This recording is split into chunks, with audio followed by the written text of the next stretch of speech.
Bible என்பது ஒரு வினோதமான முரண்பாடுகளும் மர்மங்களும் நிறைந்த ஒரு கதை தொகுப்பு.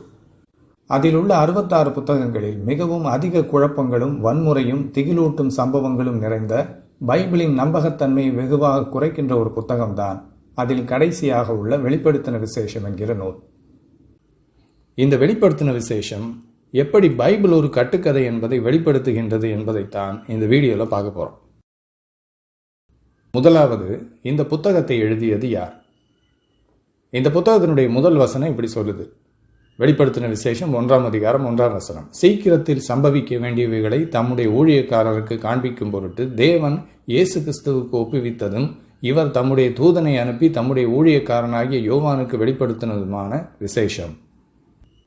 ஆக இதை எழுதியது இயேசுவோடு சீடராக இருந்த யோவான் என்பவர் என்று இந்த புத்தகத்தின் தொடக்கத்தில் குறிப்பிடப்பட்டிருக்கிறது. ஆனால் இந்த புத்தகத்தின் நடையும் மொழியும் இதன் கருத்து பின்னணியும் யோவானின் பாணியின் இல்லை. எனவே இதை எழுதியது அவராக இருக்க வாய்ப்பில்லை என்று பைபிள் ஆய்வாளர்கள் சொல்கிறார்கள். இதை வேற யாரோ ஒருத்தர் எழுதி யோவான் எழுதியதாக அவர் குறிப்பிட்டிருக்கிறார் என்பது அந்த அறிஞர்களின் கூற்று. தங்களுடைய கொள்கைகளை பரப்புவதற்காக இதுபோல வேறு ஒருவரின் பெயரில் பொய்யாக புத்தகங்களை எழுதி விநியோகிக்கும் வேலை அந்த காலத்தில் நடந்துகிட்டு இருந்திருக்கு.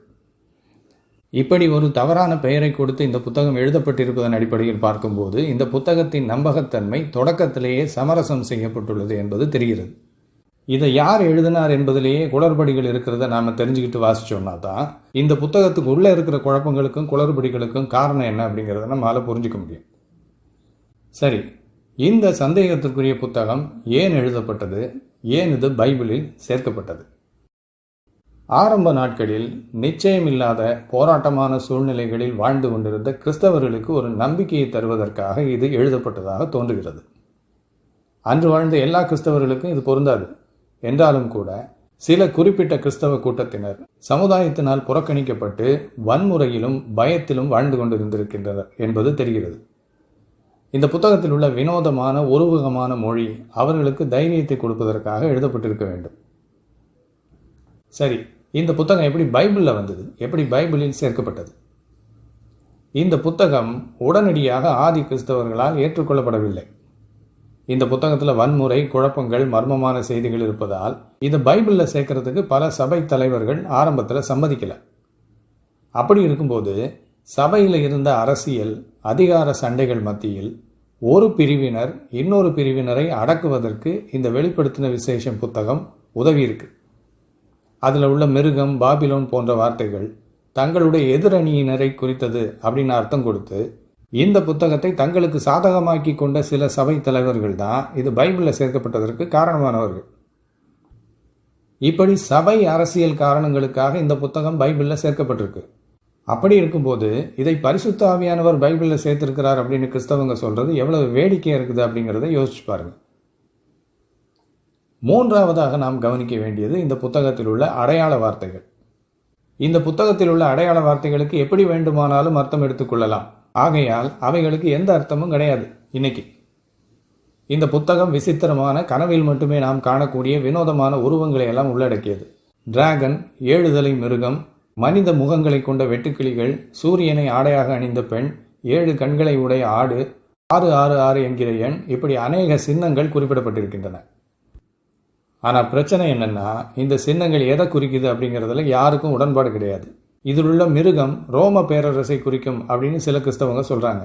வேறு சிலர் இல்லை இது கத்தோலிக்க சபையை குறிக்குதுங்கிறாங்க. இன்னும் சிலர் எதிர்காலத்தில் வரப்போற ஒரு கொடுங்கோலனை குறித்தது அப்படின்னு சொல்றாங்க.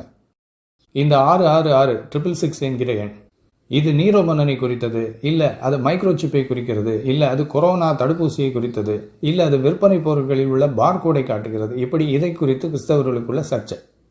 மகா பாபிலோன் என்னும் வேசி என்று இந்த புத்தகம் சொல்வது ரோம சாம்ராஜ்யத்தை பற்றியது என்றும், இல்லை அது நவீன அமெரிக்காவை குறிக்கிறது என்றும், இல்லை அது சில கிறிஸ்தவ சபைகளை குறித்தது என்றும், இதை பற்றியும் வெவ்வேறு முரண்பாடான கருத்துக்கள். இந்த வெளிப்படுத்தின விசேஷம் புத்தகத்தை தந்தது கடவுள் என்றால் இப்படிப்பட்ட குழப்பங்கள் வர்றதுக்கு வாய்ப்பில்லை. எல்லாம் தெளிவாக இருக்கும். சரி, இதில் 4ஆவதாக நாம் கவனிக்க வேண்டியது இதில் உள்ள பொய்யான தீர்க்க தரிசனங்கள். இந்த புத்தகம் இயேசு உடனே வருகிறார், திரும்பி வருகிறார் அப்படின்னு எச்சரிக்கிறது. அதை அன்னைக்கு வாழ்ந்த கிறிஸ்தவங்க நம்பி அன்னைக்கே அவர் வருவார் அப்படின்னு வாழ்ந்திருக்கிறாங்க. ஆனால் அவர் அன்னைக்கு வரல. ஆக அந்த தீர்க்க தரிசனம் ஒரு பொய். ஆனால் அதுக்கப்புறமா 2000 வருஷமாக அவர் இனிமே தான் வரப்போகிறாருன்னு கிறிஸ்தவங்க சொல்லிக்கிட்டு இருக்கிறாங்க. இன்னைக்கு வரைக்கும் வரல. அவர் ஏன் இன்னும் வரல அப்படிங்கிறதுக்கு இன்றைக்கி கிறிஸ்தவங்க பல்வேறு பொய்களை பரப்பிக்கிட்டு இருக்கிறாங்க. அதையும் பைபிளில் இருக்கிற வசனங்களை வச்சு, அந்த வசனங்களுடைய அர்த்தம் புரியாமல். அதை பற்றியெல்லாம் 4 தனித்தனி வீடியோக்களை நம்ம ஏற்கனவே பார்த்துருக்கோம். இந்த புத்தகத்தில் உள்ள கடைசி கால தீர்க்க தரிசனங்கள் இந்த நூற்றாண்டை குறித்தது தான், உலகத்தின் கடைசிக்கு நாம் வந்துட்டோம் அப்படின்னு 20 நூற்றாண்டுகளாக ஒவ்வொரு நூற்றாண்டிலையும் கிறிஸ்தவங்க உறுதியாக நம்பியும் இதுவரை எல்லாமே பொய்யா போயிடுச்சு. இதன் காரணமாகவே கிறிஸ்தவத்தில் பல்வேறு பிரிவுகளும் உருவாயிருக்கு. அவ்வளவு குழப்பங்களுக்கு காரணமான புத்தகம் இது. இப்போ 5வதாக ஒரு விஷயத்தை நம்ம கவனிக்கணும். இந்த புத்தகத்தினால இன்னைக்கு யாருக்காவது ஏதாவது பிரயோஜனம் இருக்கா அப்படின்னு கேட்டிங்கன்னா, நிச்சயமாக சிலருக்கு இது ரொம்ப பிரயோஜனமாக இருக்குது. யாருக்கு தெரியுமா?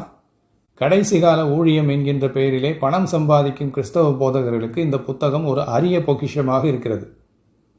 இதில் இருக்கிற ஒவ்வொரு வசனத்துக்கும் புதுவிதமான அர்த்தங்களை கொடுத்து, இன்னைக்கு உலகத்தில் நடக்கிற காரியங்களை இந்த புத்தகத்தோடு ஒப்பிட்டு பொய்யான ஒரு பரவசத்தை உண்டு பண்ணி, அதோடு ஒரு பயத்தையும் பரப்பி கிறிஸ்தவர்களை ஏமாற்றி பிழைப்பதற்கு இந்த புத்தகம் மிகவும் பயனுள்ளதாக இருக்கிறது. அந்தி கிறிஸ்து, உபத்திரவ காலம், நியாய தீர்ப்பு, அக்கினி, தண்டனை அப்படின்னு இந்த புத்தகத்தை வச்சு தொடர்ந்து பேசி கிறிஸ்தவங்களை அடிக்கடி ரீசார்ஜ் பண்ணி தங்களுடைய சபையையும் தங்களையும் அவர்கள் எப்பொழுதும் சார்ந்திருக்க வேண்டிய ஒரு மாயைக்குள் இந்த போதகர்கள் வச்சிருக்கிறாங்க. இறுதியாக ஒரு விஷயம், இந்த புத்தகம் பைபிளை எப்படி பொய்ன்னு காமிக்குது. இது தேவனால் அருளப்பட்டது என்று சொல்லி ஒரு குறிப்பிட்ட கூட்டத்தினர் இந்த புத்தகத்தை பைபிளை எப்படியோ சேர்த்துட்டாங்க.